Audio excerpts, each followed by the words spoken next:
Right, video number 2 from your workshop assessment. Right, back tub.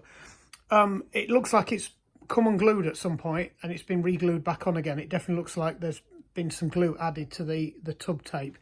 Right, the reason I just need to let you know, it's not aligned, so the whole tube is racked over like that. So that should be more down the side, and the centre of the tyre is over to one side. Is it an issue? No, not really, apart from you're not on your best of your rubber when you're turning on this side, but to be honest, it's about the same thickness, but you can see what's wrong.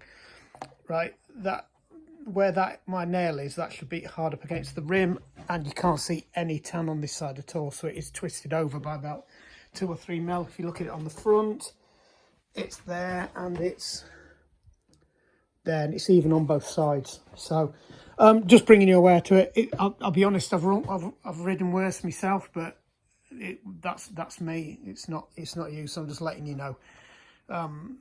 You might want to retape it, take it off, retape it, or leave it until next time, until you get a puncture, and then just make sure you do it right. But yeah, just letting you know.